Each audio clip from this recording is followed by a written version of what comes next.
ये जो है ये हमारी रो है और ये हमारा कॉलम है। तो रो ऑपरेशन में हम लोग क्या करेंगे, फर्स्ट रो को हम लोग देखेंगे।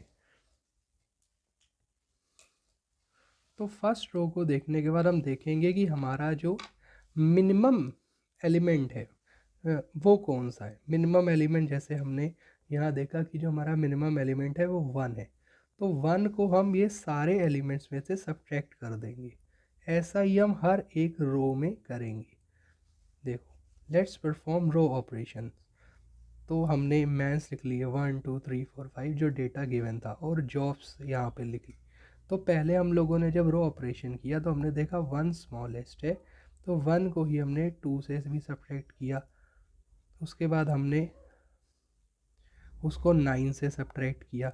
उसके बाद हमने उसे 2 से सब्ट्रैक्ट किया। मैं यहाँ पर एक बार लाइंस बना देता हूँ जिससे कि ना आपको कन्फ्यूजन ना हो। अब देखो, मैंने बेटर क्लैरिटी के लिए ना लाइंस ड्रॉ कर दी। आप लोग जब भी क्वेश्चन करके आओगे एग्ज़ाम्स में, अच्छे से प्रेजेंटेशन करोगे और अच्छे से लाइंस ड्रॉ करके ही क्वेश्चंस करोगे। ये तो मेरे सिर्फ एक रफ़ नोट्स हैं, इसलिए मैंने जब क्वेश्चंस किए थे तो लाइंस ड्रॉ नहीं की थी, लेकिन आपको भी अपने नोट्स जब प्रिपेयर करने हैं तो लाइंस ड्रॉ करनी है और अच्छे से प्रेजेंटेशन एग्ज़ाम में करना है। तो फर्स्ट हम रो ऑपरेशन करते हैं। हमने देखा 1 स्मॉलेस्ट एलिमेंट है, इसको हमने सारी की सारी रोज़ में से सब्ट्रैक्ट करना स्टार्ट किया। तो फर्स्ट रो में जैसे 2 से भी सब्ट्रैक्ट किया, देन 9 से, देन 2 से, ऐसे ही हमने सबसे स्मॉलेस्ट एलिमेंट को सब्ट्रैक्ट कर लिया। तो ये फर्स्ट रो का हमने रो ऑपरेशन किया। ऐसे ही हमको हर एक रो में करना है। जैसे अगर हम सेकेंड रो में देखें, स्मॉलेस्ट 1 है, थर्ड रो में भी स्मॉलेस्ट 1 है, फोर्थ रो में भी स्मॉलेस्ट 1 है। ऐसे ही हम क्वेश्चन में देखेंगे कि जो रो है उसमें स्मॉलेस्ट एलिमेंट कौन सा है।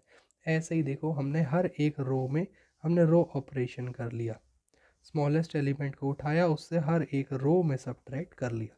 तो ये हमारा रो ऑपरेशन यानी हमारा स्टेप 1 कंप्लीट हुआ। तो अब हम जब सेकंड स्टेप पे जाएंगे, हमारा सेकंड स्टेप है कॉलम ऑपरेशन।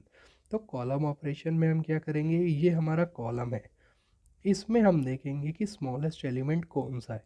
तो इस कॉलम में जैसे हमें स्मॉलेस्ट एलिमेंट 1 दिख रहा है, तो हम 1 से सबको सब्ट्रैक्ट कर देंगे। तो 0 4 2 2 3 एंड 7, ऐसे ही हम हर एक कॉलम में करेंगे। अगर किसी कॉलम में 0 है तो उसका रो ऑपरेशन में जो भी होगा, 0 स्मॉलेस्ट है तो वो 0 ही आएगा। जैसे किसी कॉलम में बाई चांस 0 होता तो वो तो 0 ही सबसे स्मॉलेस्ट होता, तो वो सेम ही रहता।